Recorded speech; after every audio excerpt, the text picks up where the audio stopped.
கல்குறிச்சியில் நடைபெறும் திமுக இளைஞர் அணி தென் மண்டல நிர்வாகிகள் மாநாட்டில் துணை முதலமைச்சர் உதயநிதி ஸ்டாலின் உரையாற்றி வருகிறார். அந்த காட்சிகளை நேரலையில் பார்க்கலாம். ராமச்சந்திரன் அவர்களே, இந்த நிர்வாகிகள் சந்திப்பை இவ்வளவு பிரம்மாண்டமாக ஏற்பாடு செய்து சிறப்பாக நடத்தியிருக்கக்கூடிய விருதுநகர் வடக்கு மாவட்ட கழக செயலாளரும் மாண்புமிகு அமைச்சருமான அண்ணன் திரு தங்கம் தென்னரசு அவர்களே, அமைப்பு செயலாளர் அண்ணன் ஆர் எஸ் பாரதி அவர்களே, இணை மற்றும் துணை அமைப்பு செயலாளர்களே, நிகழ்ச்சிக்கு வருகை வந்திருக்கக்கூடிய இந்த நிகழ்ச்சியுடைய வெற்றிக்கு பெரும் பங்கு ஆற்றிருக்கக்கூடிய வந்திருக்கக்கூடிய அனைத்து மாண்புமிகு அமைச்சர் பெருமக்களே, வந்திருக்கக்கூடிய அனைத்து மாவட்ட கழக செயலாளர்களே, மாநகர செயலாளர்களே, நாடாளுமன்ற சட்டமன்ற உறுப்பினர்களே, உள்ளாட்சி அமைப்புகளுடைய பிரதிநிதிகளே, கழக இளைஞரணியினுடைய மாநில துணை செயலாளர்கள் சகோதரர் ஜோயல் அவர்களே, சகோதரர் இன்பா ரகு அவர்களே, சகோதரர் இளையராஜா அவர்களே, சகோதரர் அப்துல் மாலிக் அவர்களே, நாடாளுமன்ற உறுப்பினர் சகோதரர் பிரகாஷ் அவர்களே, சகோதரர் பிரபு கஜேந்திரன் அவர்களே, சகோதரர் சீனிவாசன் அவர்களே, சகோதரர் ஆனந்த்குமார் அவர்களே, நன்றி உரையாற்ற உள்ள மாநில துணை செயலாளர் சகோதரர் ஜி பி ராஜா அவர்களே, சகோதரர் தனுஷ்குமார் அவர்களே, சகோதரர் கிருஷ்ணகுமார் உள்ளிட்ட வந்திருக்கக்கூடிய அனைத்து மாவட்ட அமைப்பாளர்களே, துணை அமைப்பாளர்களே, மாநகர அமைப்பாளர்களே, மாநகர துணை அமைப்பாளர்களே, கலை நிகழ்ச்சி நடத்திய அண்ணன் இறையன்மன் குத்தூஸ் உள்ளிட்ட புதுகை பூபாலம் உள்ளிட்ட அனைத்து கலைக்குழுவை சேர்ந்தவர்களே, அன்பகம் செந்தில் அவர்களே, அன்பகம் பணியாளர்களே, இங்கு பெருந்திரளாக வந்திருக்கக்கூடிய ஒன்றிய நகர பகுதி பேரூர் கிளை வார்டு பாக அமைப்பாளர்களே, துணை அமைப்பாளர்களே, கழகத்துடைய அனைத்து நிர்வாகிகளே, வெளி மாவட்டங்களிலிருந்து வருகை தந்துள்ள இளைஞரணியினுடைய நிர்வாகிகளே, கழகத்துடைய மூத்த முன்னோடிகளே, முத்தமிழர் டாக்டர் கலைஞர் அவர்களுடைய உயிரினும் மேலான அன்பு உடன்பிறப்புகளே, அத்தனை பேருக்கும் முதற்கனுடைய வணக்கத்தை தெரிவித்துக் கொள்கின்றேன். இன்றைக்கு இளைஞரணியினுடைய தெற்கு மண்டல நிர்வாகிகள் சந்திப்பு மிகுந்த எழுச்சியோடு உற்சாகத்தோடு இங்கே நடைபெற்றுக் கொண்டிருக்கிறது. கடந்த டிசம்பர் மாதம் திருவண்ணாமலையில் வடக்கு மண்டல நிர்வாகிகள் சந்திப்பு மிகச் சிறப்பாக நடத்தி காட்டினோம். ஒரு இயக்கத்தில் இருக்கக்கூடிய ஒரு அணியினுடைய நிர்வாகிகள் சந்திப்பு இவ்வளவு பிரம்மாண்டமாக நடத்த முடியுமா அப்படின்னு ஒட்டுமொத்த இந்தியாவுமே திரும்பி பார்த்துச்சு அந்த திருவண்ணாமலை சந்திப்பை பார்த்து. இன்னைக்கு அந்த சந்திப்பையும் ஓவர்டேக் பண்ற மாதிரி விருதுநகர்ல தெற்கு மண்டல நிர்வாகிகள் சந்திப்பை நாம நடத்தி காட்டி இருக்கின்றோம். இங்க இருக்கக்கூடிய நிர்வாகிகள் உங்களுடைய எழுச்சியையும் மகிழ்ச்சியையும் பார்க்கும்போது இது வெறும் நிர்வாகிகள் சந்திப்பா அல்ல வர இருக்கக்கூடிய தேர்தலுடைய வெற்றி மாநாடுன்னு சொல்ற அளவுக்கு மிகுந்த எழுச்சியோடு நீங்க கலந்து கொண்டிருக்கிறீங்க. பாசத்திற்கும் வீரத்திற்கும் பேர் போன தென் மண்டலத்தில் இருக்கக்கூடிய 10 மாவட்டங்களிலிருந்து 58 தொகுதியிலிருந்து 1,00,000 நிர்வாகிகள் வருகை தந்திருக்கிறீங்க. வந்திருக்கக்கூடிய அந்த 1,00,000 இளைஞர் படைய நிர்வாகிகளை உங்களுடைய சகோதரனாக உங்களுடைய டீம்மேட்டாக வருக வருக என வரவேற்கின்றேன். இப்படி தொடர்ந்து நிர்வாகிகள் சந்திப்பை நடத்துவதற்கு அனுமதி கொடுத்த கழக தலைவர் அவர்களுக்கும் தலைமை கழகத்திற்கும் என்னுடைய நன்றியை நான் தெரிவிச்சுக்கிறேன். இந்த நிர்வாகிகள் சந்திப்பு இவ்வளவு சிறப்பாக நடப்பதற்கு 2 பேர் மிக மிக முக்கிய காரணம். ஒருவர் தமிழ்நாட்டு மக்களுக்கு பட்டா கொடுக்கிறவர், இன்னொருத்தர் தமிழ்நாட்டு மக்களுக்கு நிதியை கொடுக்கிறவர். அவங்க 2 பேருக்கும் நன்றி. இந்த சந்திப்புக்கான பணிகளை மிகச் சிறப்பாக ஏற்பாடு செஞ்ச மாண்புமிகு அமைச்சர் அண்ணன் KKSR ராமச்சந்திரன் அவர்களுக்கும் மாண்புமிகு அமைச்சர் அண்ணன் திரு தங்கம் தென்னரசு அவர்களுக்கும் என்னுடைய நன்றி. அதே போல இளைஞரணி நிர்வாகிகள் எல்லாம் ஒருங்கிணைச்சு அழைச்சிட்டு வந்திருக்கக்கூடிய மாண்புமிகு அமைச்சர் பெருமக்கள், மாவட்ட கழக செயலாளர்கள், சட்டமன்ற நாடாளுமன்ற உறுப்பினர்கள், இளைஞரணியினுடைய மாநில துணை செயலாளர்கள், மாவட்ட அமைப்பாளர்கள், துணை அமைப்பாளர்கள், உள்ளாட்சி அமைப்பு பிரதிநிதிகள், உங்க அத்தனை பேருக்கும் மீண்டும் என்னுடைய நன்றியை நான் தெரிவிச்சுக்கிறேன். இந்த விருதுநகர் மாவட்டம் சாதாரண மாவட்டம் கிடையாது. ஆங்கில ஆதிக்கத்தை எதிர்த்து போராடின மருது சகோதரர்களை தந்த மண் இந்த விருதுநகர். எளிமையின் சிகரம், பெருந்தலைவர் காமராஜர் தமிழ்நாட்டுக்கு தமிழ்நாடுன்னு பெயர் சுட்டோன்னு போராடிய மொழிப்போர் தியாகி சங்கரலிங்கனார் திராவிட இயக்க கொள்கைகளை சமரசம் இல்லாம மக்கள்கிட்ட கொண்டு போய் சேர்த்த வாலிப பெரியார் திரு ஏவிபி ஆசை தம்பி, கலைஞருடைய தென்னக தளபதி ஐயா வே தங்கபாண்டியன், இப்படி கழகத்திற்காக உழைத்த ஏராளமான செயல் வீரர்களை கொடுத்த மாவட்டம் இந்த விருதுநகர் மாவட்டம். மறைந்த முன்னாள் மாவட்ட செயலாளர் முன்னாள் அமைச்சர் ஐயா தங்கபாண்டியன் அவர்களுக்கும் எங்களுடைய இளைஞர் அணிக்கும் மிக நெருங்கிய ஒரு தொடர்பு உண்டு, சம்பந்தம் உண்டு. நம்முடைய கழக தலைவர் இளைஞரணியுடைய செயலாளராக இருக்கும் பொழுது இளைஞரணியை உற்சாகப்படுத்தணும், அதிகமா வேலை வாங்கணும்னு இளைஞரணியை வளர்ப்பதற்கு துணை நிற்பதற்கு எப்பொழுதுமே இளைஞரணிக்கு அதிக முக்கியத்துவம் கொடுத்தவர் தான் ஐயா தங்கபாண்டியன் அவர்கள். அதனால் கலைஞர் அவர்கள் ஐயா தங்கபாண்டியன் அவர்களை அடிக்கடி கேட்டிருக்கிறார், என்ன தங்கபாண்டியன் நீ கலைஞர் அணியா இல்ல இளைஞர் அணியான்னு அடிக்கடி கேட்டது உண்டு. அப்படிப்பட்ட தங்கபாண்டியன் அவருடைய வழியில அவருடைய மகன், அவருடைய கொள்கை வாரிசு அண்ணன் தங்கம் தென்னரசு அவர்களும் இன்னைக்கு எங்களுடைய இளைஞர் அணிக்கு பக்கபலமா இந்த நிகழ்ச்சியை நடத்தி காட்டுகிறார். ஆகவே அந்த பெருமையோடும் உணர்வோடும் இந்த மேடையிலே நான் நின்று கொண்டிருக்கின்றேன். இந்தியாவிலேயே ஒரு கட்சியுடைய இளைஞர் அணிக்கு 5 லட்சம் நிர்வாகிகளும் 50 லட்சம் உறுப்பினர்கள் கொண்ட ஒரே இயக்கம் நம்முடைய திராவிட முன்னேற்ற கழகம் என்ற பெருமை நம்முடைய இயக்கத்திற்கு மட்டும்தான் உண்டு. இங்கே அண்ணன் திருச்சி சிவா அவர்கள் பேசும்பொழுது இளைஞரணியை ராணுவத்தோடு ஒப்பிட்டு பேசினார். ஒரு ராணுவத்திற்கு 2 விஷயம் மிக மிக முக்கியம். ஒன்னு ஆர்கனைசேஷனல் ஸ்ட்ரென்த், அதாவது அடிப்படை நிர்வாக ரீதியான கட்டமைப்பு பலம். 2வது ஒபீடியன்ஸ், தங்களுடைய தலைவர் என்ன சொல்றாரோ அதை கட்டளையோடு கட்டுப்பாட்டோடு களத்தில் இறங்கி செஞ்சு காட்டுவது. கழகத்துடைய இளைஞர் அணிக்கோ இது 2 தான் மிக மிக முக்கியமான பலம், முக்கியமான ஸ்ட்ரென்த். மாநிலம், மாவட்டம், ஒன்றியம் முதல் பூத் வரைக்கும் இன்னைக்கு நிர்வாகிகள் கொண்ட ஒரு வலுவான அமைப்பு பலம் நம்முடைய இளைஞர் அணிக்கு உண்டு. அதே மாதிரி கழக தலைவர் அவர்கள் சொல்ற எந்த விஷயத்தையும் உடனடியாக களத்தில் இறங்கி செஞ்சு முடிக்கிற சாமர்த்தியமும் நம்முடைய இளைஞர் அணிக்கு உண்டு.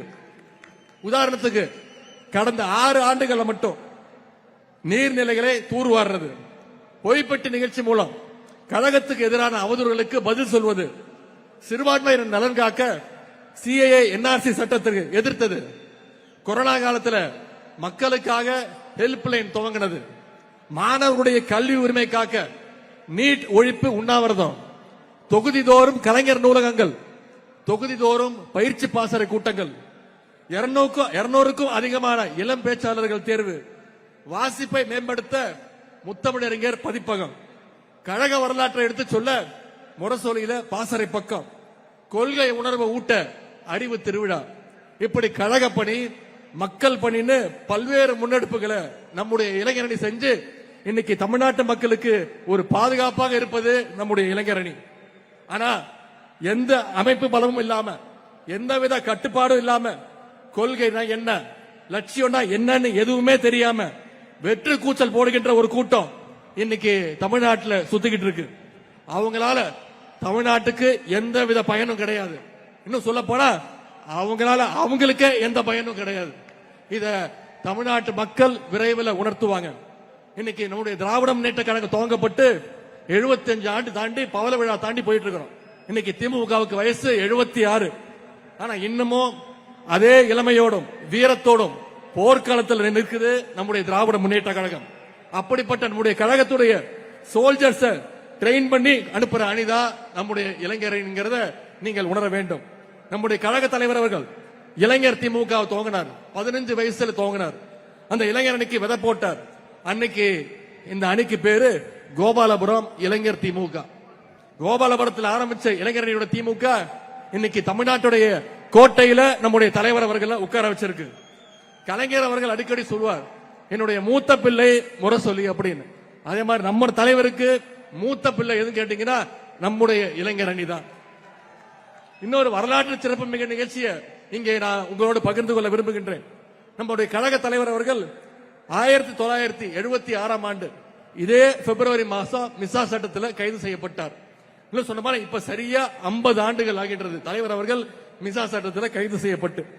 அன்னைக்கு ஒரு இளைஞரா சிறைக்கு போன நம்முடைய கழக தலைவர் அவர்கள் வெளியே வரும்பொழுது ஒரு பண்படுத்தப்பட்ட ஆற்றல் மிகு ஒரு தலைவரா வெளில வந்தார். அன்னைக்கோ இதே துணிச்சலோடு, இன்னைக்கோ அதே துணிச்சலோடு வீரத்தோடு பாசிச சக்திகளை எதிர்த்து நிற்கிறார். அது மட்டும் இல்ல, அப்போதும் இப்போதும் எப்போதும் மக்களோடு மக்களாக நிற்கின்ற, களத்தில் நிற்கின்ற ஒரு இயக்கமாக, களத்தில் நிற்கின்ற ஒரு தலைவராக நம்முடைய தலைவர் அவர்கள் இருக்கின்றார். அதனாலதான் இன்னைக்கு திமுகவுக்கும் நம்முடைய முதலமைச்சர் கழக தலைவருக்கும் மக்கள் செல்வாக்கு ஒவ்வொரு நாளும் இன்க்ரீஸ் ஆகிக்கிட்டே போயிட்டே இருக்கு. அதனால சங்கிகளுக்கு நம்ம மேல எப்ப பார்த்தாலும் ஒரு எரிச்சல், ஒரு கோபம்.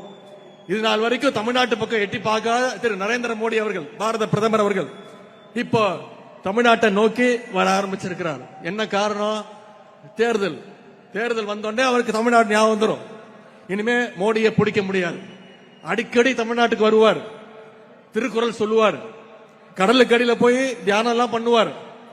கொஞ்ச நாள் முன்னாடி தமிழ்நாட்டுக்கு வந்திருந்தார். என்ன சொன்னாரு?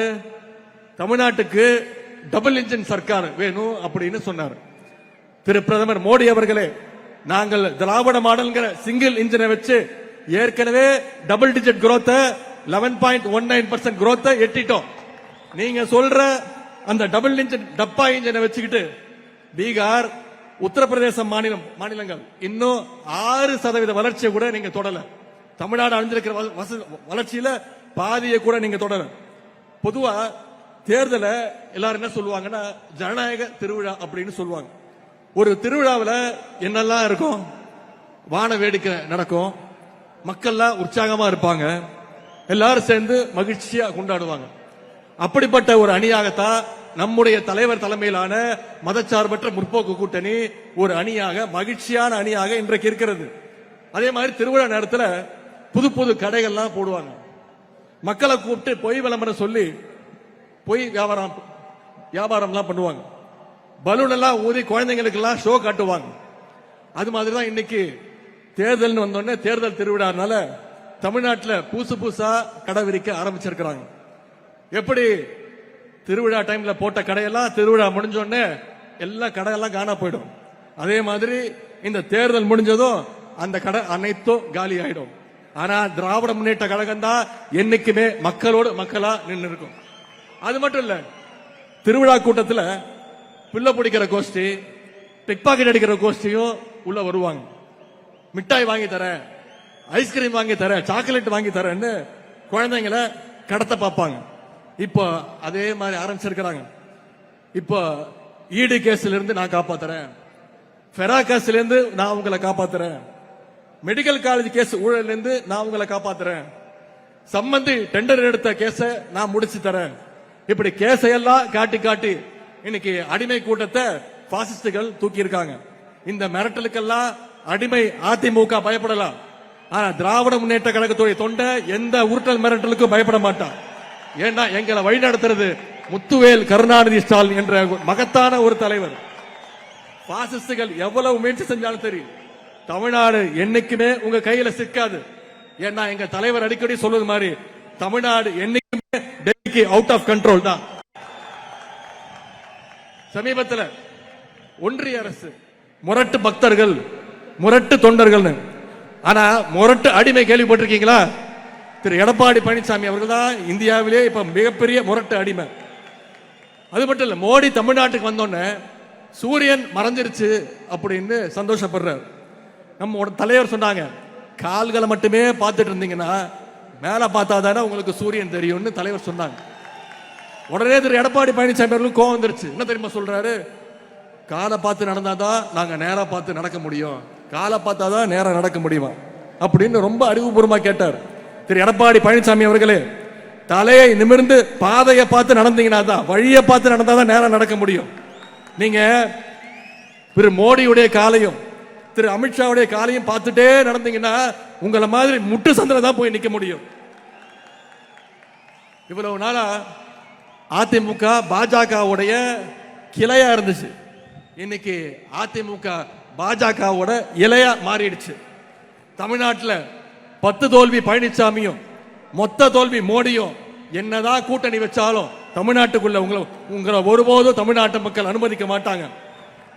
கழக இளைஞர்கள், நம்முடைய இளைஞரணி தம்பிமார்கள் எப்படிப்பட்டவங்கன்னு பேரறிஞர் அண்ணா அவர்கள் அவரே சொல்லியிருக்கிறார். இந்தி திணிப்புக்கு எதிரான போராட்டம் பண்ணப்போ கழக இளைஞர்கள் மீது தடியடி, துப்பாக்கி சூடுன்னு பல்வேறு தாக்குதல்கள் நடத்துறாங்க. அப்போ அண்ணா சொன்னாரு, உங்களோட தடி அடியால துப்பாக்கியால சாதிக்க முடியாத இளைஞர் கூட்டத்தை நான் என்னோட சுட்டு விரல் காட்டினா தமிழ்நாட்டு இளைஞர் பட சாதிக்கும் அப்படின்னு பேரறிஞர் அண்ணா சொன்னார். தலைவர் அவர்களே, அண்ணா சொன்னது சுட்டு விரல், நான் சொல்றேன் சுட்டு விரல் தேவையில்லை உங்களுக்கு. நீங்க கண்டு அசைச்சா போதும், இங்க இருக்கக்கூடிய இளைஞர் பட நீங்க சொல்றத செஞ்சு காட்டும். பாசிஸ்டுகள் இருந்து தமிழ்நாட்டையும் தமிழ் மக்களையும் எந்நேரம் காப்பாற்றுறதுக்கு திராவிட முன்னேற்ற கழகத்துடைய இளைஞரணி தயாராக இருக்கும். கழக தலைவர் அவர்களுக்கு இந்த நேரத்தில் மீண்டும் ஒரு வேண்டுகோள். இளைஞரணியினர் நாம களத்தில் உழைச்சோம்னா அதற்கான அங்கீகாரத்தை நிச்சயம் கழக தலைவர்கள் கொடுப்பாங்க. மெயின் கேம் ஆடுறதுக்கு முன்னாடி பிராக்டிஸ் பண்ணுவாங்க. அதுதான் கழகத்துடைய இளைஞரணி. நிச்சயம் தலைவர் அவர்கள் அந்த அங்கீகாரத்தை நமக்கு கொடுப்பாங்க. உங்க சார்பில் ஏற்கனவே கோரிக்கை வச்ச வர்ற சட்டமன்ற தேர்தலில் தலைவர் அவர்களும் தலைமை கழகமும் இளைஞர்களுக்கு நிறைய வாய்ப்பு கொடுக்கணும் சட்டமன்ற தேர்தல் ஒரு கோரிக்கை வச்ச. நிச்சயம் தலைவர் அவர்கள் அந்த வாய்ப்பை பண்ணி கொடுப்பார் நம்பிக்கை எங்களுக்கு இருக்கு. கழக தலைவர் அவர்கள் நமக்கு ஒரு டார்கெட் கொடுத்திருக்கிறாங்க. 200 தொகுதியில, குறைஞ்சது 200 தொகுதியில திராவிட முன்னேற்ற கழகம் ஜெயிச்சு காட்டணும். 200 பத்தாது, 200க்கும் அதிகமான தொகுதிகளில் நம்முடைய அணி வெற்றி பெற்றாக வேண்டும். குறிப்பா இந்த தெற்கு மண்டலத்தில் இருக்கக்கூடிய 58 சட்டமன்ற தொகுதிகளையும் திராவிட முன்னேற்ற கழகம் வெற்றி பெற்றாக வேண்டும். அதற்கு வந்திருக்கக்கூடிய இளைஞரணி நிர்வாகிகள் நீங்க ஒவ்வொருத்தரும் மிக மிக கடுமையா உழைக்கணும். நம்ம கிட்ட கொள்கைகள் இருக்கு, அரசுடைய சாதனைகள் சொல்ல இருக்கு. விடியல் பயண திட்டம், முதலமைச்சருடைய காலை உணவு திட்டம், புதுமை பெண் திட்டம், தமிழ் புதல்வன் திட்டம், நான் முதல்வன் திட்டம், 2 லட்சம் இளைஞர்களுக்கு வேலை வாய்ப்பு கொடுத்திருக்கிறோம். இப்ப 10 லட்சம் இளைஞர்களுக்கு லேப்டாப் கொடுத்துட்டு இருக்கார் நம்முடைய முதலமைச்சர் அவர்கள். 100க்கும் அதிகமான விளையாட்டு வீரர்களுக்கு முதன்முறையாக அரசு வேலை வாய்ப்பை கொடுத்திருக்கிறோம். எல்லாத்துக்கும் மேல 1,30,00,000 மகளிருக்கு கலைஞர் மகளிர் உரிமை தொகை கொடுத்திருக்கிறோம். பிளே ஸ்டோர் மற்றும் ஆப் ஸ்டோரில் இருந்து பாலிமர் செயலியை QR கோடு மூலம் பதிவிறக்கம் செய்யுங்கள். செய்திகளை உடனுக்குடன் பெறுங்கள்.